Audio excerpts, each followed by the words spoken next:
வணக்கம் மக்களே. நாம இன்னைக்கு யாரை பத்தி பார்க்க போறோம்னா மூதேவியை பத்தி தான். ஆமா, நீங்க சரியாதான் கேட்டிருக்கீங்க.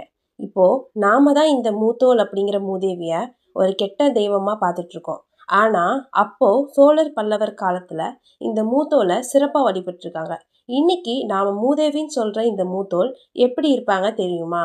அவங்களோட சின்னமாக காகம் இருக்கும். அப்புறம் அவங்களோட ஆயுதமா தொடப்பம் இருக்கும். அதுக்கு என்ன அர்த்தம்னா, நம்ம மூத்தோலுக்கு சுத்தம் தான் ரொம்ப முக்கியம். அதான் சுத்தம் செய்யறதுக்கு பயன்படுத்துற தொடப்பத்தை ஆயுதமா வச்சிருக்காங்க.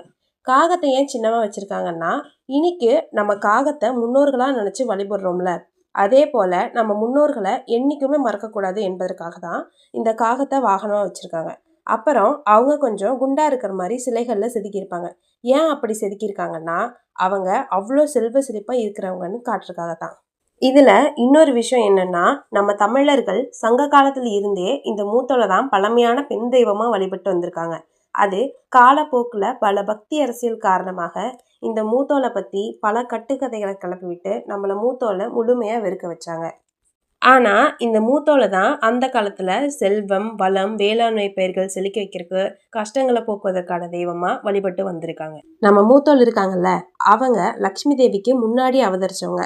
அதனால மூத்த தேவி அப்படின்னு அழைக்கப்பட்ட இவங்க இப்போ மூதேவி அப்படின்னு அழைக்கப்படுறாங்க. இவங்களுக்கு பல பெயர்கள் இருக்கு. தவ்வை, சேட்டை, ஜேஷ்டா தேவி, மாமுகடி, கேட்டை, இப்படி பல பெயர்கள்ல அழைக்கப்படுறாங்க. அப்புறம் சங்க இலக்கியங்களில் இந்த மூத்தோல் மூத்த தெய்வமாகவும் முது கடவுளாகவும் போற்றப்பட்டிருக்காங்க. ஆனா இடைக்காலத்திற்கு அப்புறம் வந்த இலக்கியங்கள்ல தான் இவங்க லட்சுமிக்கு எதிரானவங்க அப்படின்னும் வறுமை மற்றும் சோம்பலின் குறியீடாகவும் மாற்றப்பட்டிருக்காங்க. ஆனா இன்றைக்கும் அவங்க சில கோவில்கள்ல சன்னதியாகவும் சிலையாகவும் இருக்காங்க.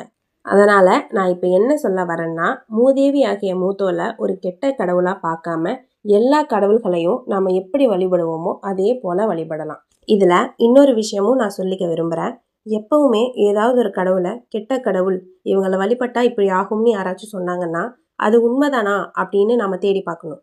இந்த மூத்தோலை அப்படி சொல்ல ஆரம்பிச்ச அப்பவே நாம அவங்கள பத்தின செய்திகளை தேடி பார்த்துருந்தோம்னா இன்னைக்கு நம்ம மூத்தோலை இப்படி பார்த்துருக்கவே மாட்டோம்.